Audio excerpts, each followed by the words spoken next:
Good morning and welcome. I'm John Coatsworth, Provost of the university's Chief Academic Officer. Welcome to the 2013 Columbia World Leaders Forum. This morning, our guest is Armando Emilio Guebuza, President of the Republic of Mozambique. The title of his address to us will be Poverty and Inclusive Development in Mozambique, the 7 million as a new paradigm for socio-economic development.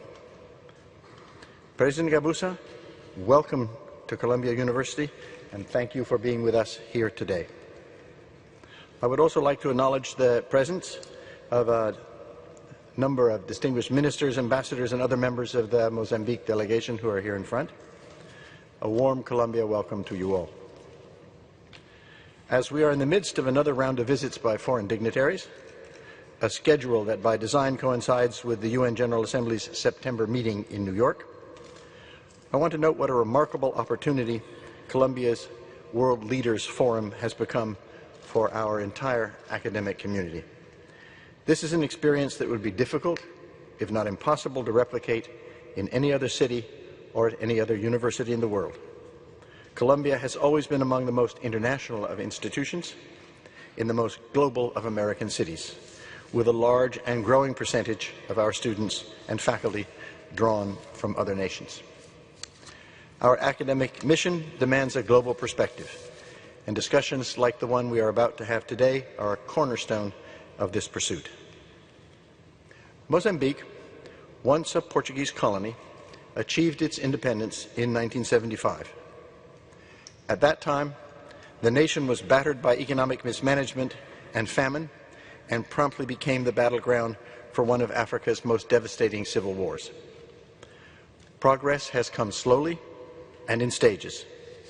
In 1992, the long and violent civil war reached its conclusion, with the two warring armies, Frelimo and Renamo, transformed into political parties. Over the past 2 decades, the country has made real progress in economic development, with foreign investors showing interest in Mozambique's wealth of natural resources. Untapped oil and gas reserves and coal and titanium are growing sources of revenue. Mozambique is soon expected to become one of the world's largest exporters of coking and thermal coal, and also liquefied natural gas. Yet despite being one of the fastest growing African economies, poverty remains widespread throughout the nation, with half the population living on a subsistence wage. Mozambique's economic progress has not insulated the country from a series of environmental blows that have aggregated poverty levels, particularly in rural areas. In 2000 and again in 2001, Mozambique was hit by floods that affected roughly 1/4 of the population and destroyed much of the country's infrastructure. A year later, in 2002, the flooding was followed by severe drought. In the past 18 months, political unrest and a surge in violence has revisited the country, raising the specter of a return to the armed conflict that the leaders and people of Mozambique fervently hope is part of their past. These are the familiar and difficult tensions confronting developing nations. Economic growth not yet strong enough to end persistent poverty, enhanced infrastructure undermined by the devastation of natural disaster, and resolution of civil war followed by continued unrest and ethnic conflict. A businessman who made his fortune in energy and transportation, President Guebuza has made a priority of winning the battle against poverty. He became the country's 3rd ever president in February 2005, succeeding Mozambique's longtime leader, Joaquim Chissano, and he is the first man to enter the Mozambican presidency with a non-Marxist party program and ideology. Campaigning on a platform of economic growth through greater foreign investment, he won a 2nd term in office in October 2009. I am now very pleased to welcome President Armando Emilio Guebuza to the stage to discuss poverty and development in Mozambique. Thank you.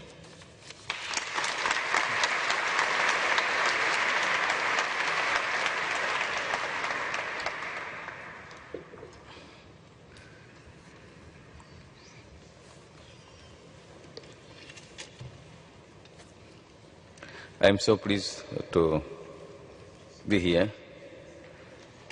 I had heard a lot of very impressive and good things about Columbia University, as we have students that have passed through here, but also we also have done in Mozambique research with your professors in various areas. So we can consider Columbia University as a partner to development in Mozambique. So this is a unique opportunity for me, and first one, to address you and present some of our ideas on development. Of course, we are not going to cover all areas of interest in development. We are going only to touch upon one aspect, which for us is very impressive, but is not the only one. If one wants to understand what is going on in Mozambique in terms of development, but is the one that is present in the whole of Mozambican society, in particular in rural areas. From 2 years ago, this program started also development in urban areas, in cities. So it is a great honor for us to stand on this platform and address such a distinguished audience of scholars and students in this equally renowned institution of excellence, whose research and graduates make positive impact across the world.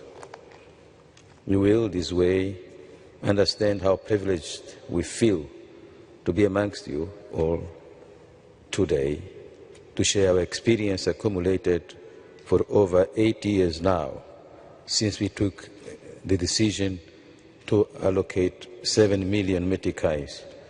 That is about 250,000 American dollars every year to each of our 128 districts for food production and job generation, and the 2.5 million meticais, about 80,000 American dollars for local public infrastructures.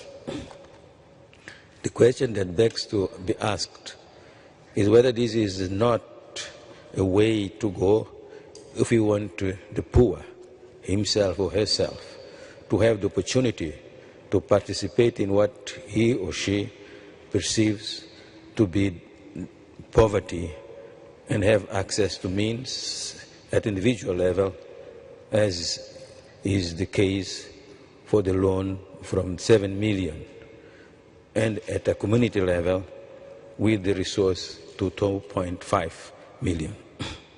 We understand here to share this experience. We stand here to share this experience because we know that the world of scholarship and research is a world of thinkers, a world of men and women who keep pushing the boundaries of creativity and knowledge beyond imaginations to address practical challenges for the benefit of humankind. Ladies and gentlemen, the fight against poverty has gained international prominence for a few decades now.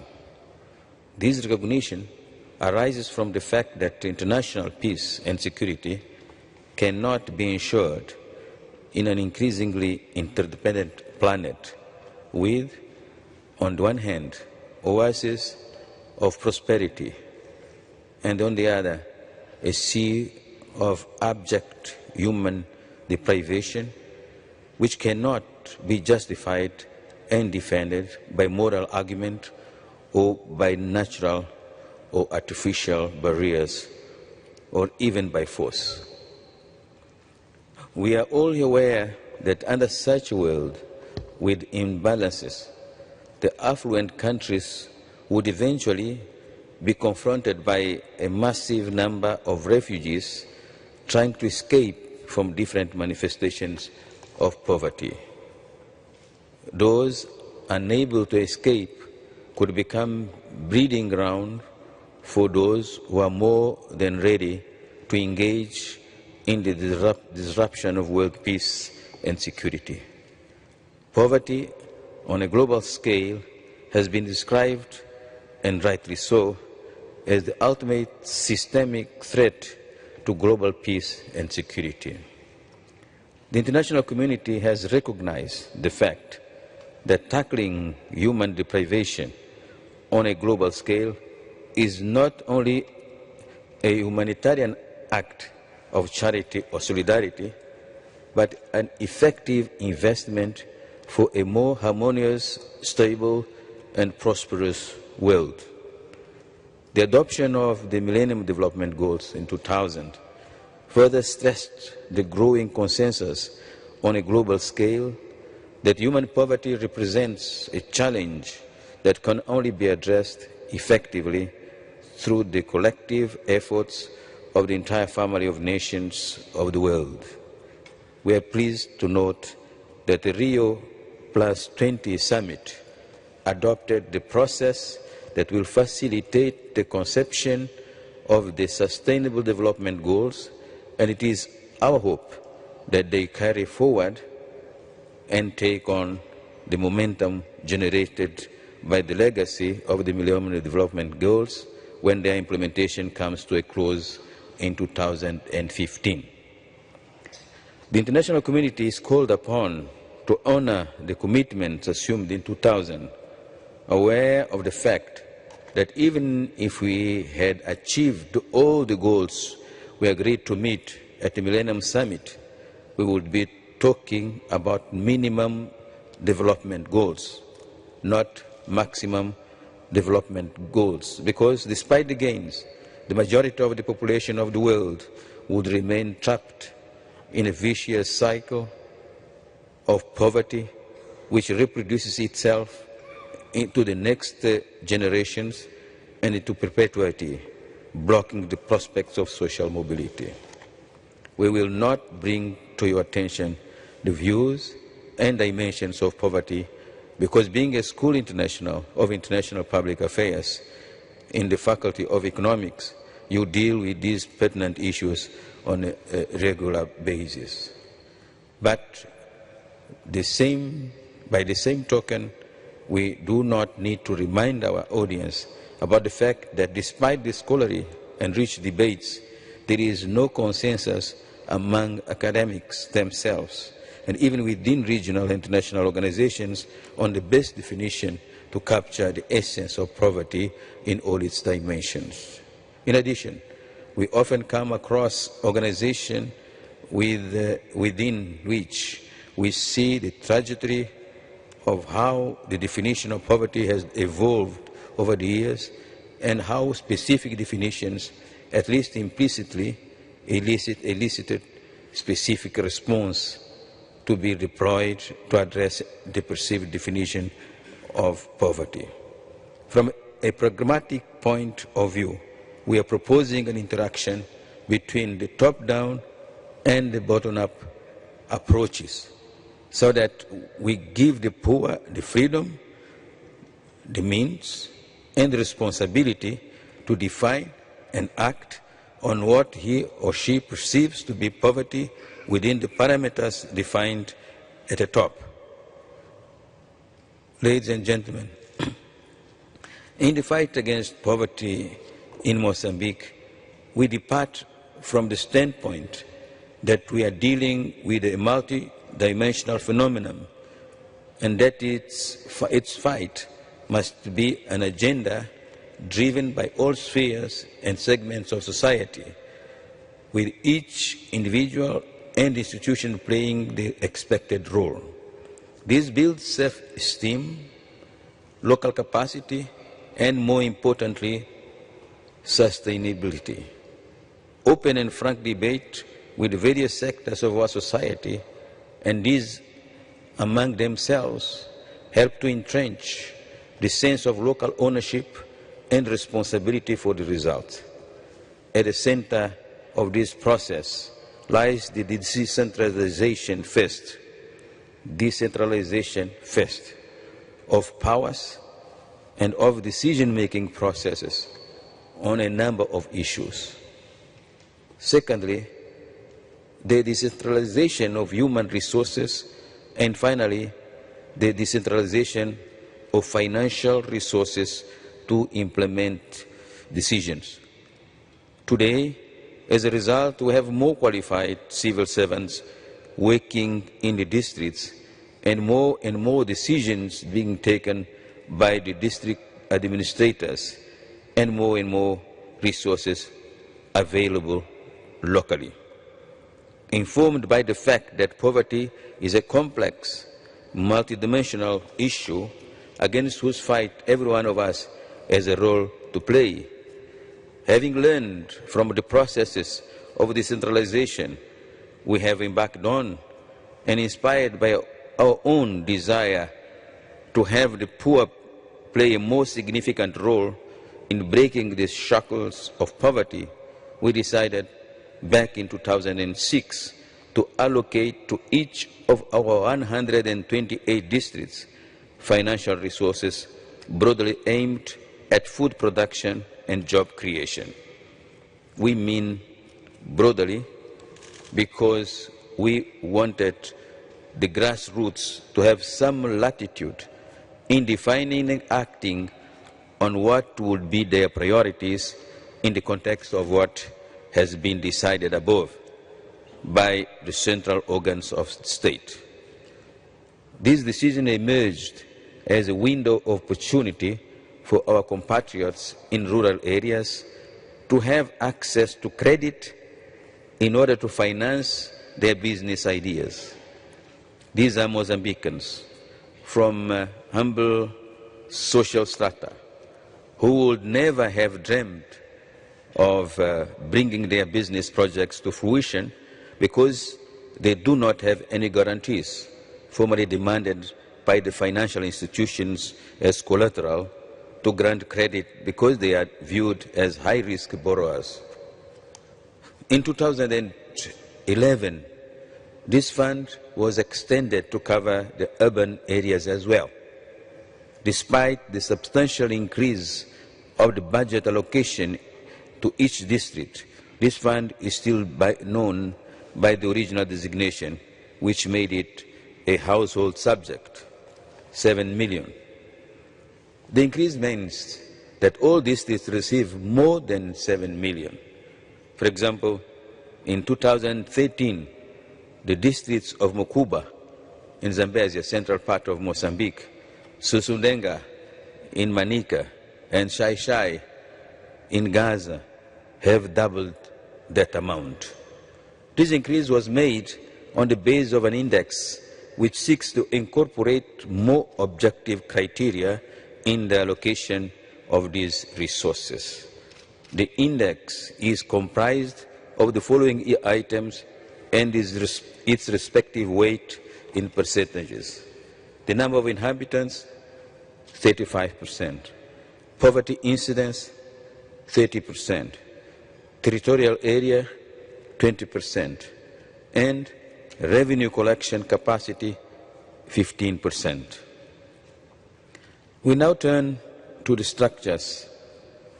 The management and decision-making process of who is to benefit is taken by the local authorities with active participation of the consultative councils. These are also instrumental in deciding on what projects are to be approved and how much is to be allocated. The consultative council is a structure that works at the levels of the locality, administrative post, and district. And from district we go to the province. There is another body that does that, which is the Provincial Assembly. The election of the members of the Consultative Council starts exactly at the grassroots level, at the locality, to be precise, and moves all the way up to the district level. Thus, individuals with perceived prestige and integrity are elected in the locality to begin the activities of the consultative council of the locality.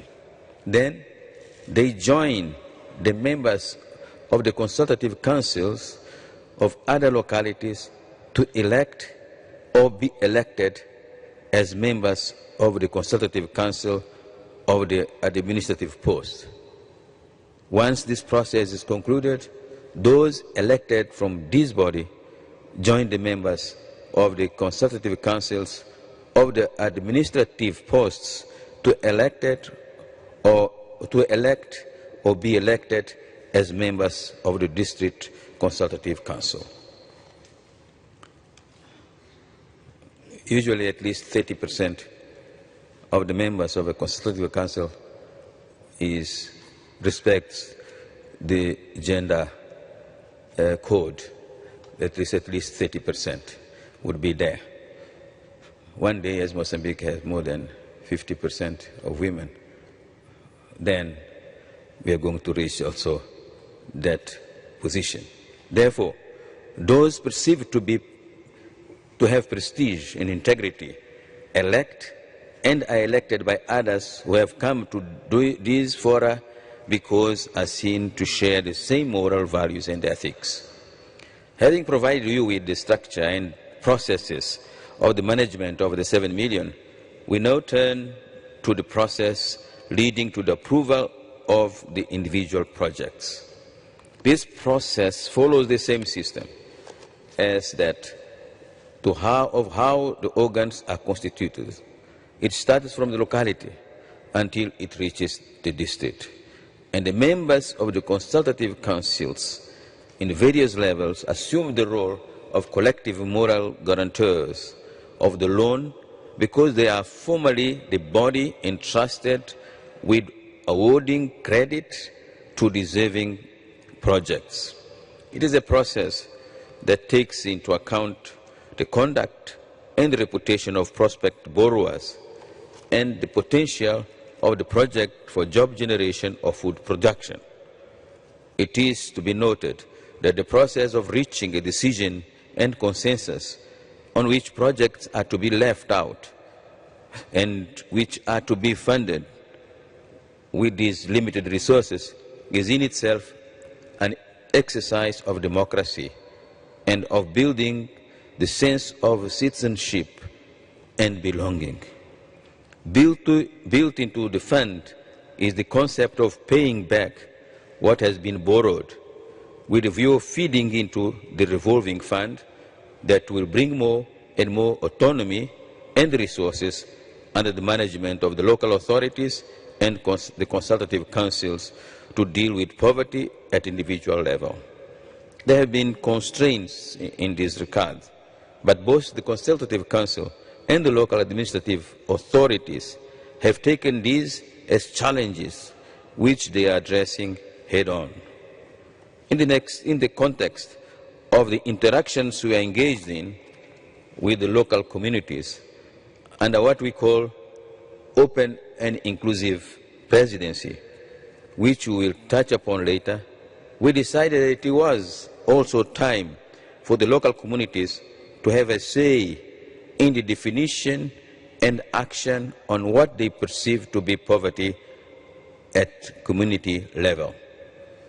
As a result, and persuaded by the role of consultative councils, the role they play in deciding and in providing the funds, and the role the individuals are assuming in tackling poverty, we decided in 2009 to allocate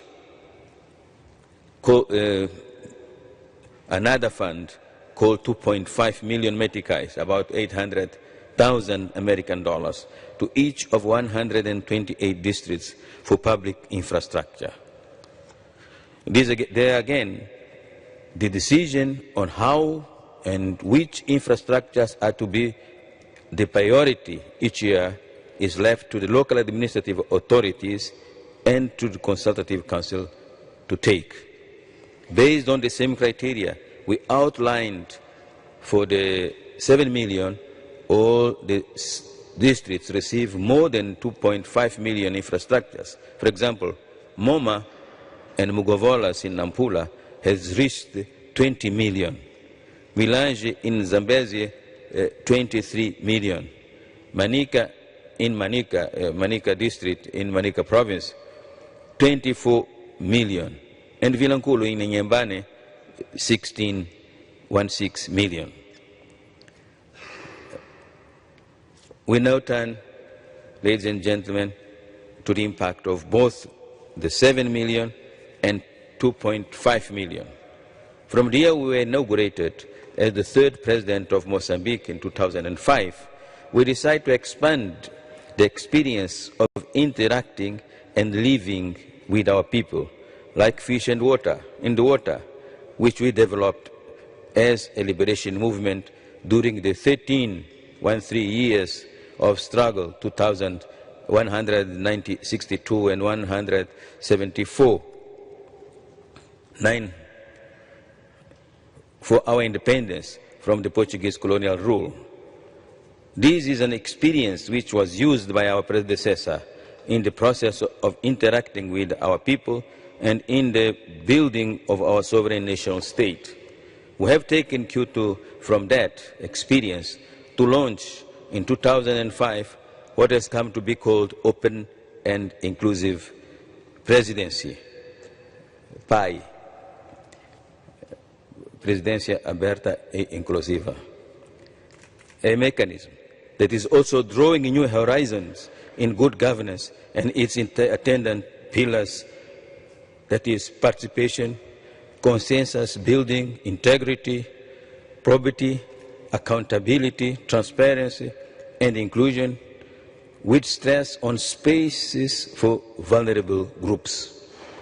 Open and inclusive presidency, which is replicated at other levels of our government, takes us every year, and for an average cumulative period of 2 months since 2005, to visit districts, administrative posts, and locality.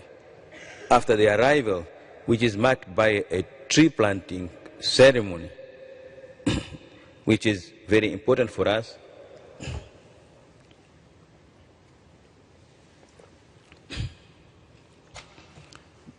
to show our respect and need to protect the environment. In the context, and this planting of that tree ceremony is in the context of one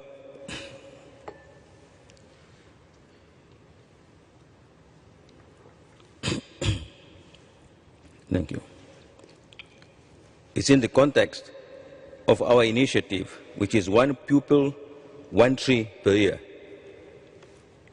and 1 village leader, 1 new forest.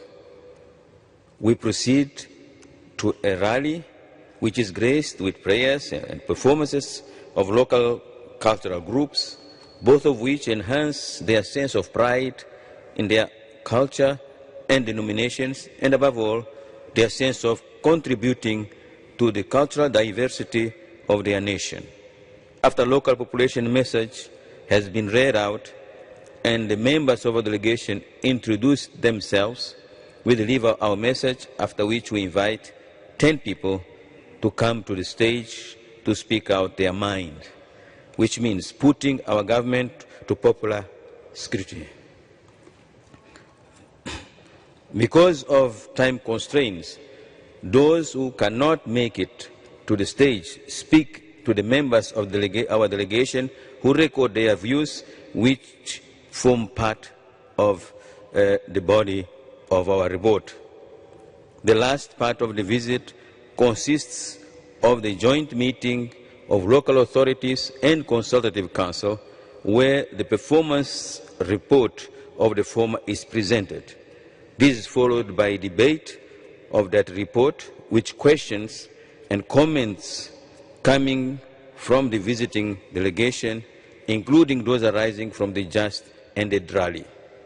The answers and comments and even questions are offered first by the participants residing in that locality, who are not members of the consultative councils, but they are there.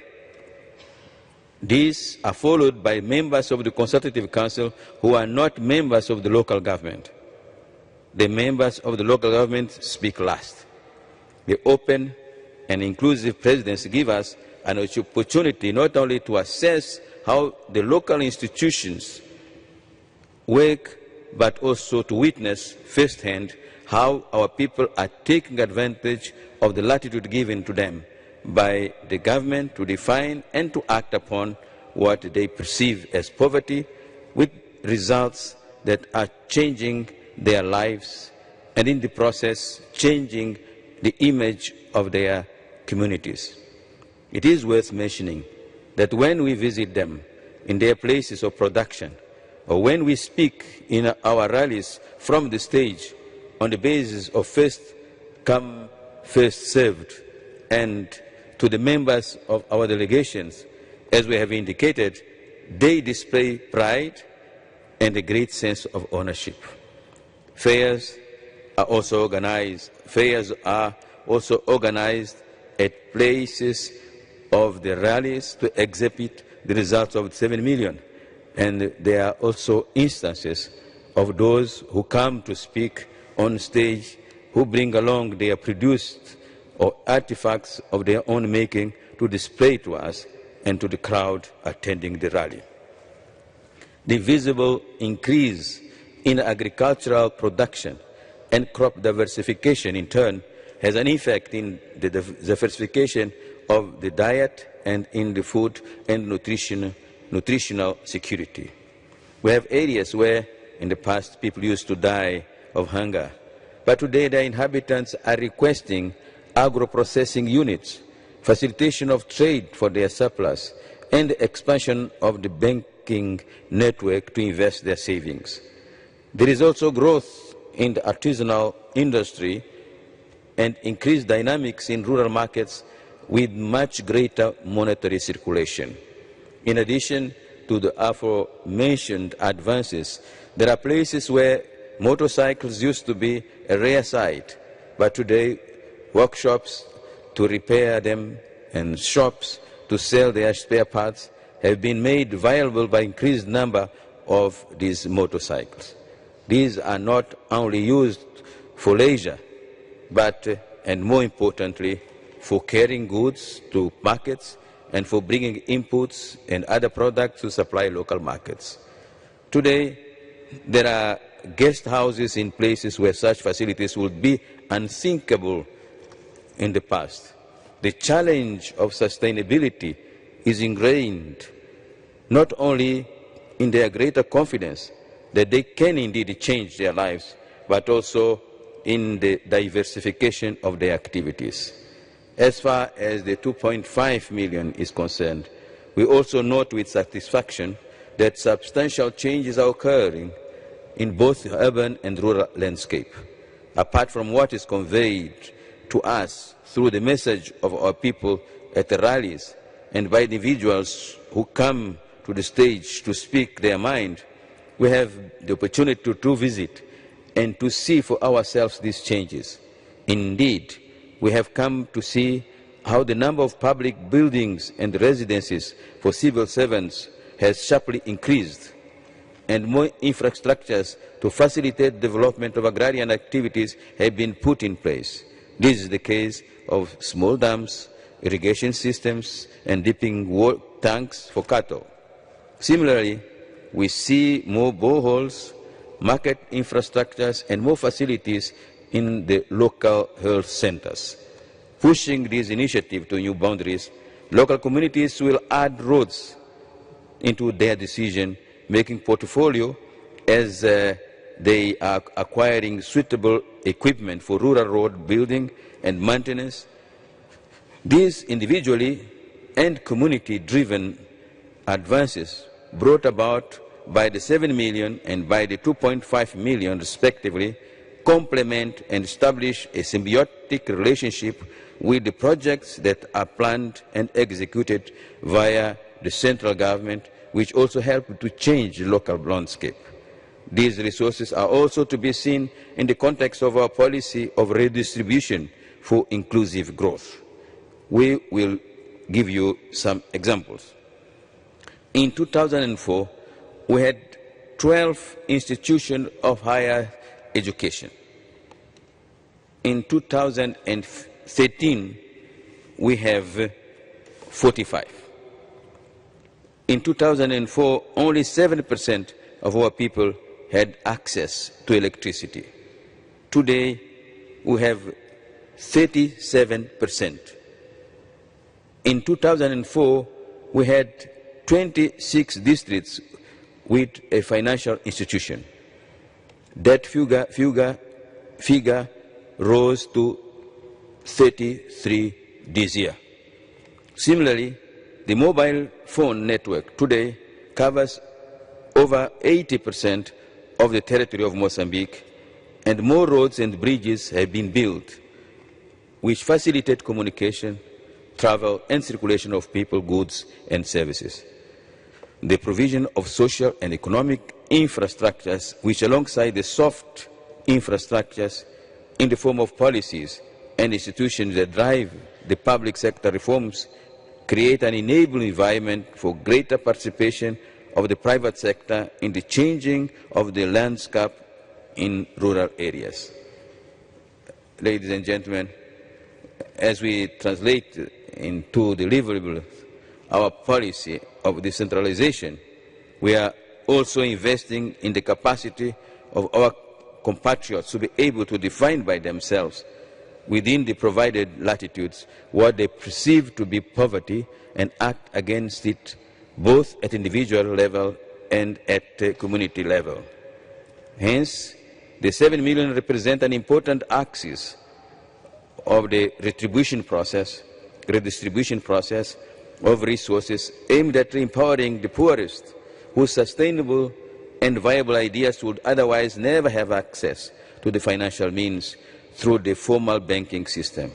On the other hand, this initiative brings about inclusion of the poorest in the process of wealth generation, and therefore in our national drive to make poverty history in Mozambique. This segment of our people would otherwise see their energies, creativity, and innovative entrepreneurial skills go to waste at a great cost to society. At the same time, the 2.5 million came to provide local capacity to fight what has been identified as poverty at the community level with the participation of the community itself. The consultative councils emerge as mechanisms for community participation, a civil society institution whose collegial decision-making process feed into local development. As they engage in this process, it draws them to them that planning means defining priorities, which in turn means that some activities are to be left out and a consensus has to be built as to which activities are to be chosen.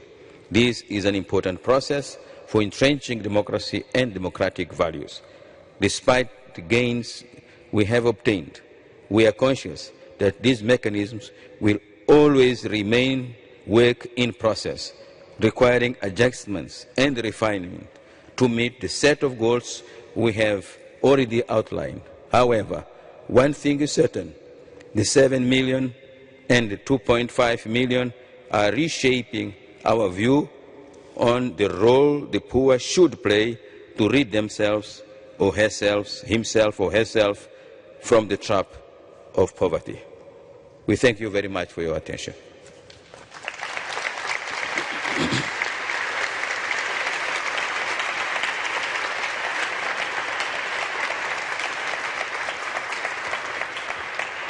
Okay. I would like to thank the President for sharing a challenging topic, issue with us, how Mozambique is addressing a problem that we need to address not just in Mozambique but worldwide, the alleviation of poverty. He's underscored the obvious, which is complex, but he made a number of points before the question and answers which I'd like to highlight. It clearly is a humanitarian issue. It's a moral issue. There's no question about that. But it's also, using a vernacular that some others may prefer, I do not, I like the moral, security. It's a sad case that countries that are not more prosperous, are also insecure. He also raised something else which I think is too often forgotten, including in the academic world. Confidence. He wants to raise the confidence of the people, the local ownership. We need to believe in people. We need to also believe in poorer people. They frequently know better what they need for today and for tomorrow. We may have the vision for the longer term, but they do know, and they need to be participating in the process because it's their lives. I think, unfortunately, that is too often forgotten by many of us.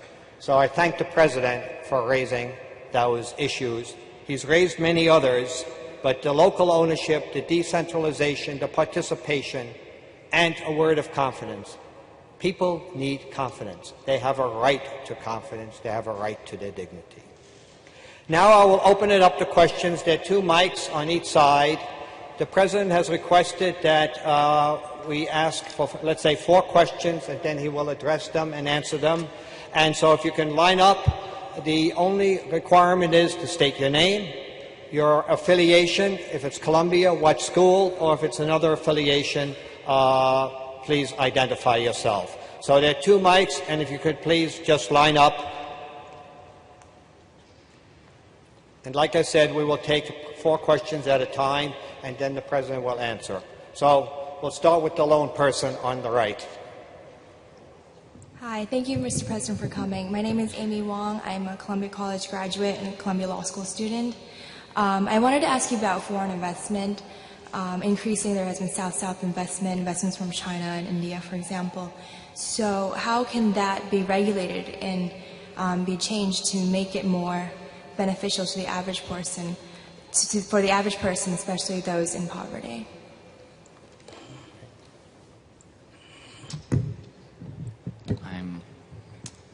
I'm a junior at Columbia College, studying English literature and history.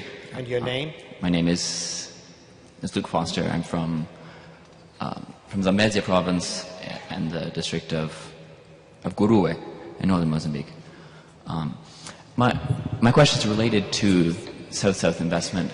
What is the role of regional cooperation, and especially the proposed free trade area throughout the Southern African Development Community, going to play, especially as transport and infrastructure and Mozambican ports come to play a larger economic role?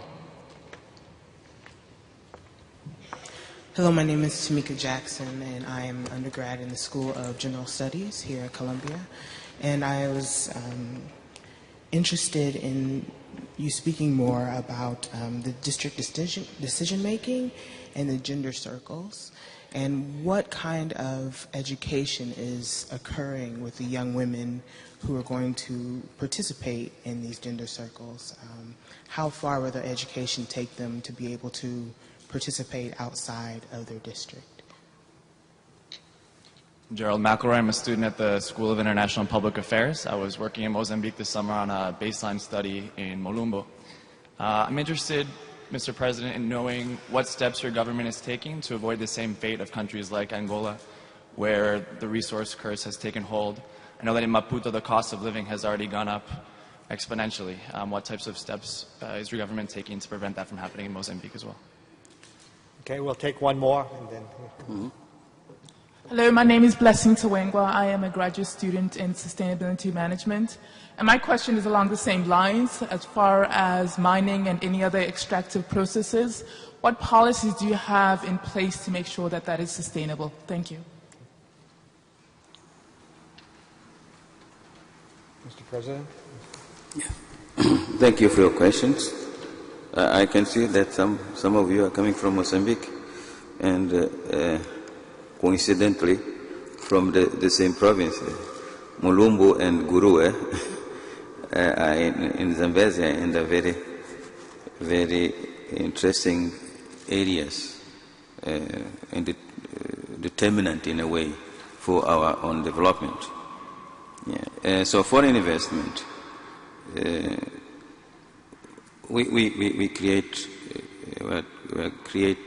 continue to create the environment to attract as more investors as possible, both domestic and foreigners, China being one of them.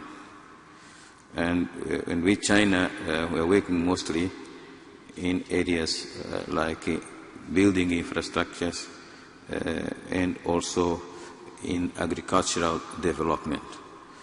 Now we are turning to also electricity production, together, of course, with their partners to produce hydro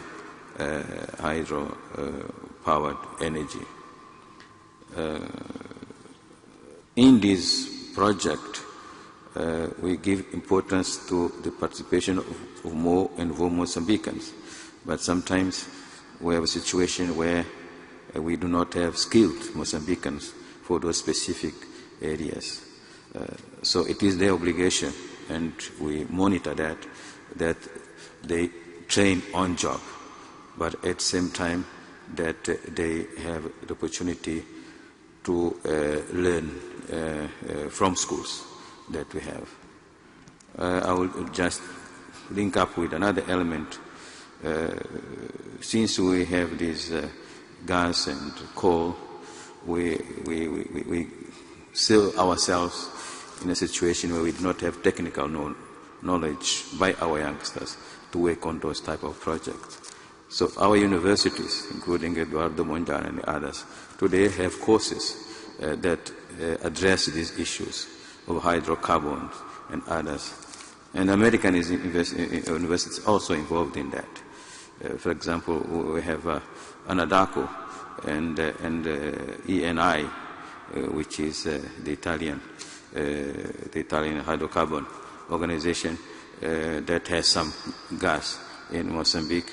They are training and supporting our universities, and we hope that as soon as possible we can have specialized universities to deal not only with mining but with also hydrocarbon as such.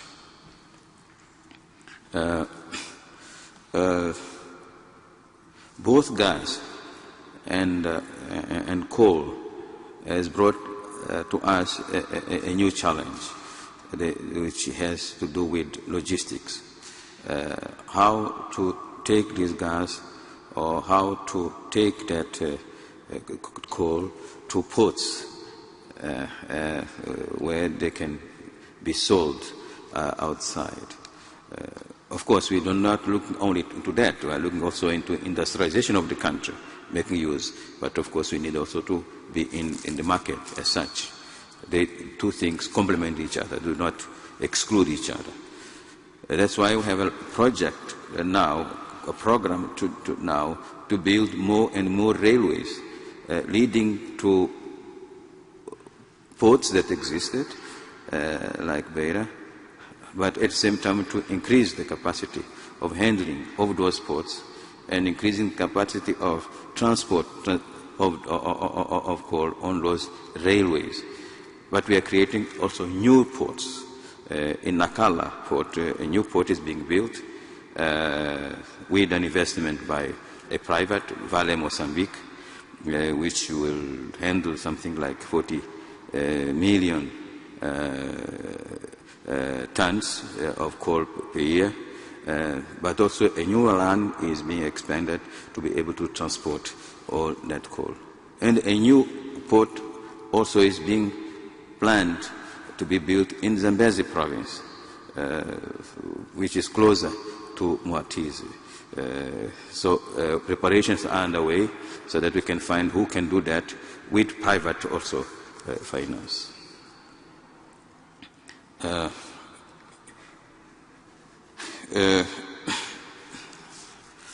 Education to women as the possibility of their moving out of the district. All our effort is to keep our young men, the 7 million and 2 point, is to give them jobs where they are. As we have today in all districts, secondary schools. Just to make a brief comparison, during the colonial period, let's say 40 years ago, we had in Mozambique less than 20 secondary schools, the whole country. I am exaggerating, probably around 10 schools. Today, in all the 128 districts, there are secondary schools, all of them. Yeah. And now in the post-administrative that comes below, we also are having more and more secondary schools. And of course, we saw ourselves making that mistake of giving education, but not orienting that education into solving our problems. So today we are encouraging and we are building more and more of technical schools. My dream would be that in every district at least we'll have one secondary school, one technical education. The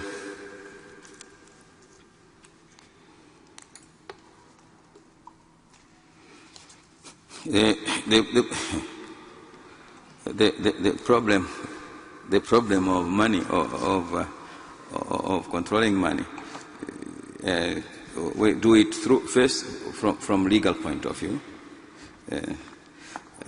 and secondly through creating institutions that can really control it. Our laws are highly protective of using money only legally. But one thing is having something written that protects, another thing is to have capacity to control. So that's why strengthening of our institutions is one of the big priorities of ours. When some years ago we were depending in terms of our budget, something like more than 50% from donor, community and credit. And today it's less than 40%. Because the capacity to get revenue through our institutions, that is the revenue authority, is increasing daily, and that is a way of doing it. But that will continue to be a challenge, not only in Mozambique, as you know, anywhere in the world. But in our case, probably we are still young in terms of organization. We may shape institutions that can avoid mistakes that others may have made. Mining must be sustainable. I agree completely. All our activities must be sustainable. Otherwise, there is no use of doing that. And that's why we have joined, in terms of mining coal, the organization, the transparency, that have to declare all revenues that coming from the mines, not only to the government, but also to the civil society, which participates and sees the reports of what is happening, to make sure that that is done. But of course, the social responsibility of those investing also is something that we are giving priority to. But in social responsibility, one thing is to receive something as a favor. Another thing is to have norms, regulations that make sure that we know what a company providing resources should be doing and how these resources are being managed with the participation also of our government and, of course, of our civil society. I know you have many more questions. However, the one freedom he has not talked about is freedom from schedulers. And he also is not his own master. He is subject to schedulers. So, unfortunately, his schedulers have their demands, and we have run over. So he has raised many issues, but I hope this is only the beginning of an engagement with Colombia, and maybe we can work together on freedom from schedulers in the future. So I'd like to thank the President for being with us today and sharing his thoughts, and also his honesty about poverty alleviation is a challenge. It's complex. It doesn't happen overnight. So I'd like to ask the delegation to join us going out, and if everyone could just wait till we depart the room. Thank you very much, Mr. President.